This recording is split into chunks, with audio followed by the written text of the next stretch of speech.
আজকের জুমার আলোচনা হচ্ছে আমার আল্লাহ তাআলার জিকির এবং জিকিরের ফজিলত সম্পর্কে। জিকির শব্দের অর্থ হচ্ছে স্মরণ করা। কি করা?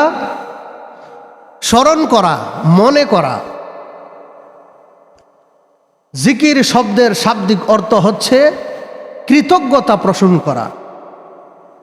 জিকির শব্দের শাব্দিক অর্থ হচ্ছে প্রশংসা করা। জিকির শব্দের শাব্দিক অর্থ হচ্ছে সমস্ত প্রশংসার প্রশংসিত অবস্থানে পৌঁছিয়ে দেওয়া। সুবহানাল্লাহ।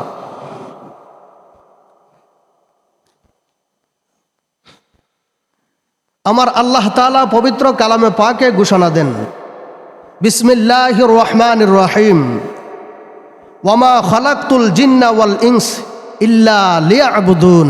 সুবহানাল্লাহ। আল্লাহ পাক মানব জাতি এবং জিন জাতি সৃষ্টি করেছেন আমার আল্লাহ তাআলার ইবাদত করার জন্য। সুবহানাল্লাহ বলি। মানব জাতি এবং জিন জাতিকে আল্লাহর ইবাদত করার জন্য আল্লাহ সৃষ্টি করেছেন। বুঝতে হবে মানব জাতি এবং জিন জাতির জন্যই আমার আল্লাহর কঠিন আযাব রয়েছে। ঠিক না বেঠিক? এবং মানব জাতি এবং জিন জাতি ব্যতীত যে সমস্ত আল্লাহর সৃষ্টি জগৎগুলি রয়েছে, ওই সমস্ত সৃষ্টিগুলি মানব এবং জিন জাতির উপকারের জন্য আমার আল্লাহ সৃষ্টি করছেন। আলহামদুলিল্লাহ।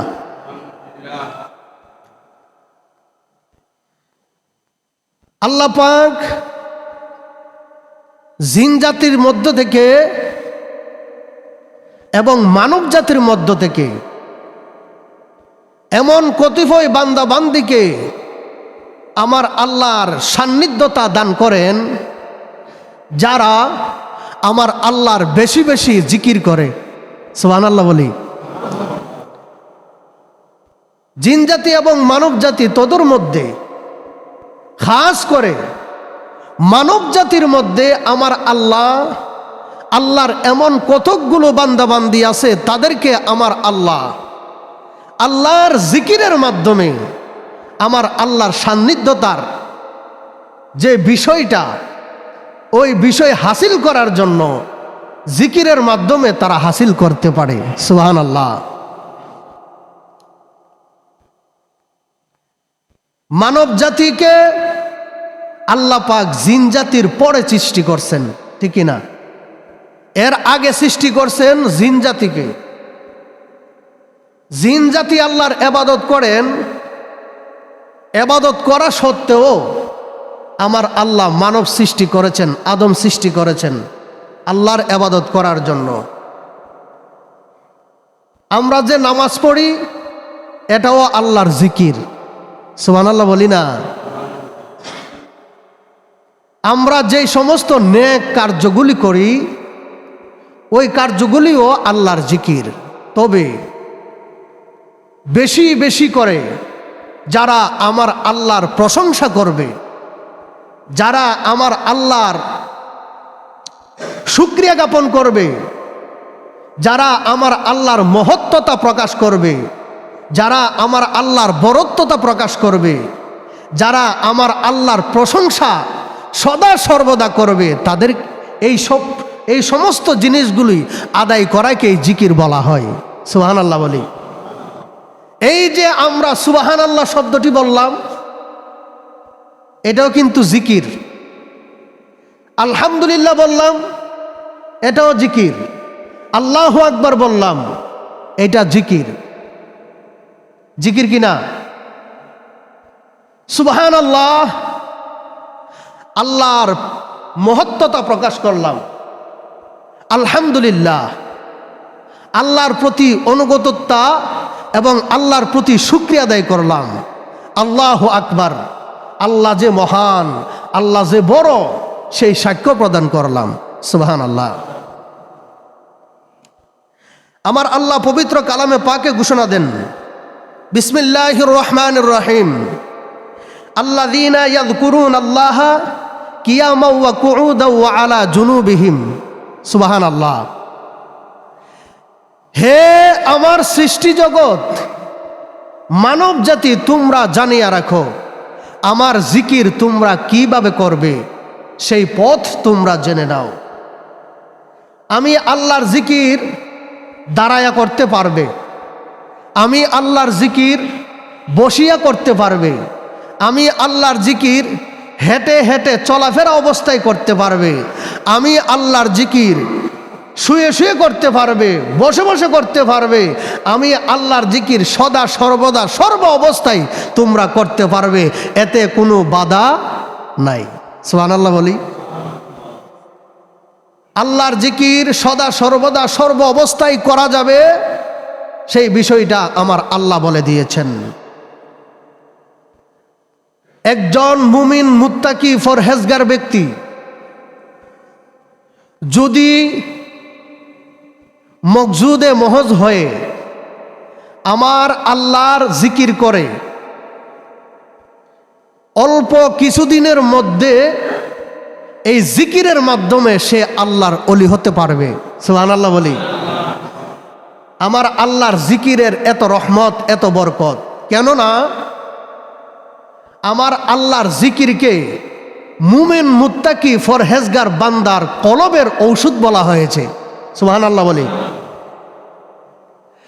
আপনি শারীরিকভাবে অসুস্থ হয়েছেন, ডাক্তারের পরামর্শ নিয়ে দাওয়া তথা ওষুধ গ্রহণ করেছেন, আপনি সুস্থতা লাভ করেছেন, ঠিক না? কিন্তু আপনার কলব যখন অসুস্থ হয়ে যাবে, এই কলবকে অসুস্থতার থেকে সুস্থ সবল করার জন্য আমার আল্লাহ যেই ঔষধ দিয়েছেন, সেই ঔষধই হচ্ছে আমার আল্লাহর জিকির। আরেকটা আওয়াজ দিয়ে বলি না? প্যারে হাজরিন, একজন মুমিন মুত্তাকি পরহেজগার বান্দা বান্দি যদি সকাল সন্ধ্যা আমার আল্লাহ তাআলার জিকির করে মকজুদে মহজ হয়ে, এই মকজুদে মহজ শব্দটা হচ্ছে এমনভাবে জিকির করবেন যেন আপনার জিকির করা অবস্থায় অন্য আরেকজন মানুষ দেখে সে বলে ওই ব্যক্তি পাগল হয়ে গেছে। সুবহানাল্লাহ বলি। কি হয়ে গেছে? পাগল হয়ে গেছে। এমনভাবে জিকির করতে হবে, সেই অবস্থাকে বলা হয় মকজুদে মহজ। আমি জিকির করব, আমার জিকির করা দেখে যেন আরেকজন মানুষ বলে যে এই লোকটা মনে হয় পাগল হয়ে গেছে, এই অবস্থাকে বলা হয় মকজুদে মহজ। এই অবস্থাতে যদি আপনি জিকির করতে পারেন সকাল সন্ধ্যা, অল্প দিনের মধ্যেই আল্লাহর ওলি হয়ে যাবেন। সুবহানাল্লাহ। হযরত আবু হুরায়রা রাদিয়াল্লাহু তাআলা আনহু থেকে বর্ণিত, আমার দয়াল কামলিওয়ালা নবী ইরশাদ করেন, আল্লাহর কুদরতে একদল ফেরেশতা আছে, এই একদল ফেরেশতা সকাল থেকে সন্ধ্যা পর্যন্ত প্রথম আসমানে এসে ঘুরতে থাকে। সুবহানাল্লাহ বলি না? কি করে? সকাল থেকে সন্ধ্যা পর্যন্ত প্রথম আসমানে এসে ঘুরতে থাকে। যখন ঘুরে, এই ঘুরে ফিরে দেখে কোথাও কোনো ব্যক্তি, কোথাও কোনো মুমিন মুত্তাকি ফরহেজগার আল্লাহর মুমিন বান্দা বান্দি আমার আল্লাহর জিকির করে কিনা। সুবহানাল্লাহ বলে। যখনই তাদের দৃষ্টিগোচর হয় ওই জায়গায় আমার আল্লাহর জিকির করতেছে আল্লাহর বান্দা এবং বান্দি, ওই সমস্ত ফেরেশতাগুলি এসে তাদের নূরের পাখা দিয়ে তাকে ঢেকে ফেলেন। সুবহানাল্লাহ বলে। নূরের পাখা দিয়ে তাকে ঢেকে ফেলেন। ঢেকে ফেলার পরে আমার আল্লাহর দরবারে আরজি করেন। সুবহানাল্লাহ বলি। এখন এই নূরের ফেরেশতারা যে জিকির করনেওয়ালা বান্দা এবং বান্দিকে নূরের পাখা দিয়ে ঢেকে ফেলছেন, আমার আল্লাহ কি দেখছে না? আমার আল্লাহ কি সেই বিষয়ে অবগত নন? অবশ্যই অবগত। যখন ফেরেশতারা আরজি করে, আমার আল্লাহ জিজ্ঞাসা করে, হে আমার নূরের ফেরেশতারা, তোমরা কি চাও বা কি বলতে চাও? বলতেছেন আল্লাহ। ফেরেশতারা বলেন, ওগো বারলাহি মনিব খুদা, ইমুক গ্রামে ইমুক অবস্থানে ইমুক বাড়িতে আপনার ইমুক জমিনে আপনার একজন বান্দা, আপনার একজন বান্দি আপনার জিকির করতেছেন পাগল হয়ে। সুবহানাল্লাহ বলি, কি হয়ে? পাগল হয়ে। হে ফেরেশতারা, তোমরা বলে দাও আমার এই বান্দা বান্দি যে পাগল হয়ে জিকির করে, জিকিরের মধ্যে সে কি বলে? বলতেছেন আল্লাহ, জিকিরের মধ্যে আপনি যে মহান, আপনি যে দয়ালু, আপনি যে অতি ফুতু পবিত্র, আপনি যে বড়, সেই কথাগুলি সে প্রকাশ করে, সেই বাক্যগুলি উচ্চারণ করে। সুবহানাল্লাহ। আবার আমার আল্লাহ ফেরেশতাদেরকে জিজ্ঞেস করে, হে ফেরেশতারা, তোমরা বলো আমার ই বান্দা, আমার ই বান্দি জিকিরের মাধ্যমে কি চায়? বলতেছেন আল্লাহ আপনার জান্নাত চাই। সুবহানাল্লাহ বলি না? হে ফেরেশতারা, তোমরা আবার বলো আমার এই জিকিরকারী মশগুল অবস্থায় মকজুদে মহস আমার বান্দা বান্দি কি চায়? বলতেছে আল্লাহ আপনাকে ভয় পায়, আপনাকে ডরায়। সুবহানাল্লাহ কোন? হে ফেরেশতারা, তোমাদেরকে বলতে চায় আমার এই বান্দা বান্দি যে জিকিরের মাধ্যমে আমাকে ডরাইতেছেন, ভয় পাইতেছেন, তারা কি কখনো আমাকে দেখেছেন? সুবহানাল্লাহ বলি না? আমরা কি কখনো আল্লাহকে দেখেছি? না। ফেরেশতা বলেন, বারলাহি মনিব খোদা, আপনার এই বান্দা বান্দি তো আপনাকে দেখে নাই, না দেখেই ভয়ে আপনার জিকিরে মশগুল হয়ে গেছে আপনার জান্নাতের আশায়। হে ফেরেশতারা, আমার এই বান্দা বান্দি কি কখনো জান্নাত দেখেছেন? না, দেখে নাই, না দেখেই তারা জান্নাতের আশা করে। এ ফেরেশতারা, তোমাদেরকে জানিয়ে দেই, তোমরা শুনো, আমার এই বান্দা বান্দি যদি আমাকে দেখে ভয় করে আমার ইবাদত করত, আমার জিকির করত, তাহলে তারা মকজুদ মখস কেন, তাদের রুহুটা তাদের ভিতর থেকে আমার ইবাদতে বাহির হয়ে যেত।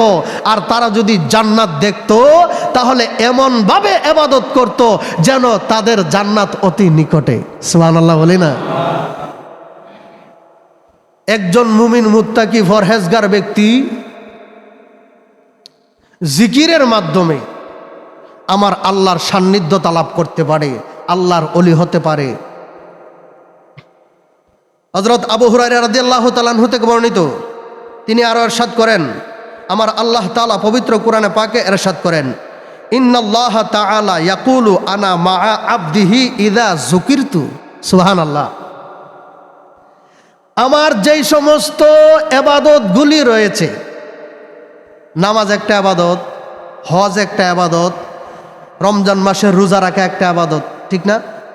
দান সদকা করা এটাও ইবাদত, একজনের উপকার করা এটাও ইবাদত, একজন মুমিন মুসলমান আরেকজন মুমিন মুসলমানের সাথে সুসম্পর্ক গড়ে তোলা এটাও ইবাদত। সুবহানাল্লাহ বলি। আল্লাহ বলেন, আমার ইবাদতের মধ্যে যেই সমস্ত ইবাদতগুলি রয়েছে, সমস্ত ইবাদতের মধ্যে অতি নিকটবর্তী ইবাদত হচ্ছে আমি আল্লাহর জিকির করা। সুবহানাল্লাহ বলি। কি করা? আল্লাহর জিকির করা। সব ইবাদতের মধ্যে অতি নিকটবর্তী ইবাদত হচ্ছে আমার জিকির করা, অর্থাৎ আল্লাহর জিকির করা। আল্লাহকে যদি আপনি একবার ডাক দেন, আমার আল্লাহ আপনার ডাকের সাড়া 70 বার দেন। সুবহানাল্লাহ বলি। কয়বার দেন? 70 বার। একবার আল্লাহকে সুবহান বলে দিয়েছেন, অর্থাৎ সুবহান আল্লাহ, আল্লাহ তুমি মহান, তুমি পবিত্র। এই সুবহান শব্দের সোয়াব একবার বলেছেন, আলহামদুলিল্লাহ শব্দের সোয়াব একবার বলেছেন। এই পৃথিবীর জমিন থেকে সিদরাতুল মুনতাহা পর্যন্ত অন্যান্য মুফাসসিরে কেরাম তারা ইরশাদ করেছেন, পৃথিবীর জমিন থেকে প্রথম আসমান পর্যন্ত যেই ফাঁকা জায়গা রয়েছে, একবার সুবহানাল্লাহ বলেছেন, এই একবার সুবহানাল্লাহর সোয়াব বরকতে এই পৃথিবীর জমিন থেকে প্রথম আসমানের মধ্যবর্তী যেই ফাঁকা জায়গা আছে সেইটা সোয়াবে পরিপূর্ণ হয়ে গেছেন। সুবহানাল্লাহ। আমার আল্লাহ বলেন, সমস্ত এবাদতের চাইতে অতি নিকটবর্তী এবাদত হচ্ছে আমি আল্লাহর জিকির করা। একজন মুমিন মুত্তাকি ফরহেজগার ব্যক্তি যখন তার অন্তরের ঔষধ, কলবের ঔষধ হিসাবে আমি আল্লাহর জিকির ফিকির করবে, আমি আল্লাহ তার অসুস্থ কলবকে সুস্থতা করে, কুলুবুল মুমিনিনা আরশুল্লাহ, আমি আল্লাহ তার কলবকে আমি আল্লাহর ঘর হিসাবে কবুল করি। সুবহানাল্লাহ। মুমিনের কলব কার ঘর? আল্লাহর ঘর। সুবহানাল্লাহ বলি। মুমিনের কলব আল্লাহর ঘর। এই মুমিন বান্দার অন্তরে আমি বসত করি, তাকে আমি আমার বন্ধু হিসাবে ঘোষণা দেই, সে যে যা চায় আমি আল্লাহ তাই দান করে দিই। সুবহানাল্লাহ। আল্লাহ পাক আমাদেরকে বেশি বেশি করে জিকির আজকার, জিকির ফিকির করার তৌফিক দান করুক।